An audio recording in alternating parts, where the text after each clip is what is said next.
Quite a few celebrations are combined together in today's liturgy.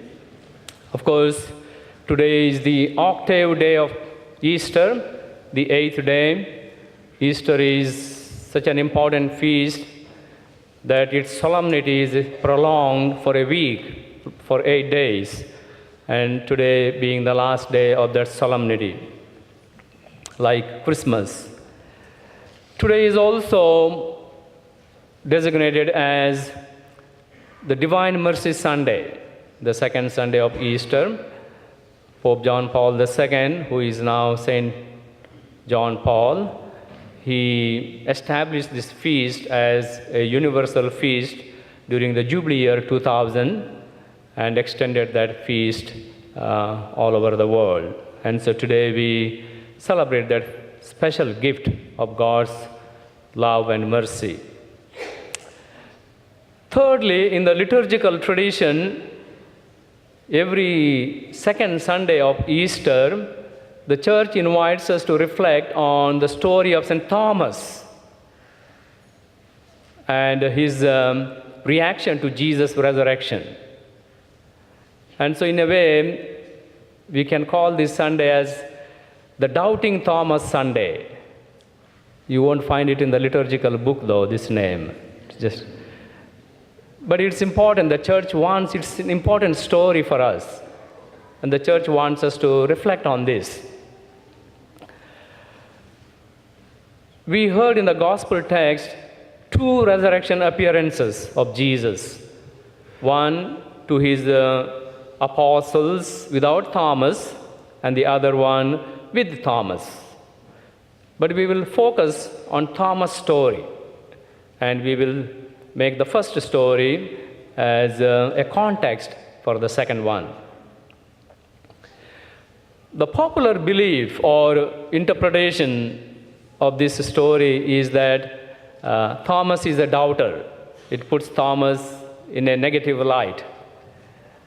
But if you look at the movement in the story, Thomas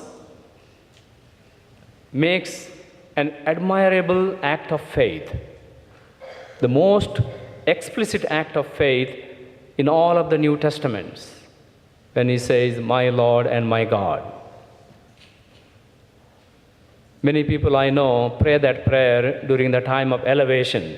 After the consecration, when the priest elevates the host and the chalice, people quietly pray at the transubstantiation that has taken place, "My Lord and my God."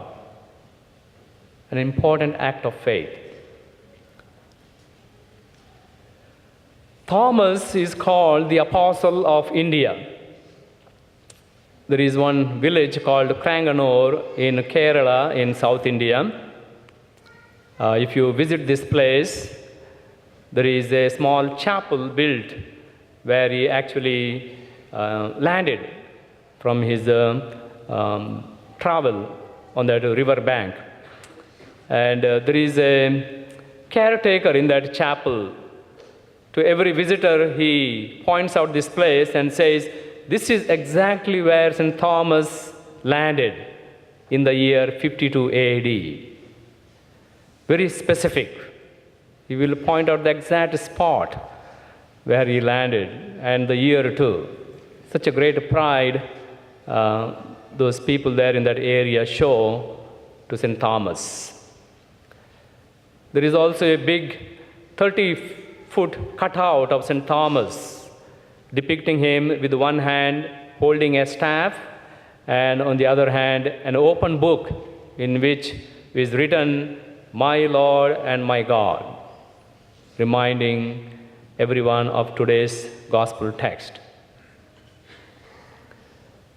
There is also a tradition among the families, Christians, to name at least one male member after St. Thomas. So every family has someone who has that name, Thomas, in honor of this apostle. And countless people there in that region, they call themselves as St. Thomas Christians, taking pride They say that they are the descendants of those who converted to the faith that was brought by this apostle. So all these traditions, they show us how people portray Thomas, not as a doubter, but as someone who has strong faith. So we are in accord with the movement of the text that we find, that St. Thomas is a role model for us in our faith rather than a doubter. And Thomas is right in insisting that he could not believe in the resurrection unless he saw the wounds of Jesus, the holes that nails made in his hands and in his side. Thomas teaches us an important lesson. The resurrection of Jesus can never be separated from the cross.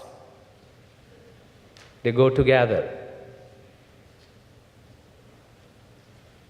That is not only the truth for the church, but also true in our own individual spiritual journey.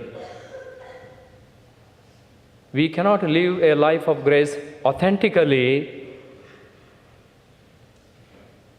by separating ourselves from the cross. We cannot live the new life that Jesus gives us through his resurrection unless we bear the marks of the wounds on our body. And what does that mean? Growing in capacity to love, growing in capacity to be loved by dying to self. Those are the wounds we bear in our body through our sacrifices by dying to self, that we are able to live the life of grace. These wounds also remind us of our frailty, our brokenness, and the need for God's mercy in our lives to raise us up. Today is the Divine Mercy Sunday, reminding us that how generous God is to give us that grace. Jesus actually wants us to see those wounds. In showing those wounds to Thomas, he shows to all of us and invites us to look at them. Because by looking at them, we believe that Jesus understands our wounds. He has been pierced. He has been broken. He has cried out in pain. He has bled. And so, Jesus says, I know how you feel.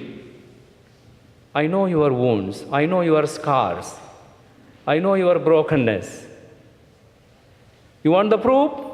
Here is the nail mark. Here is my side. That's how Jesus invites us.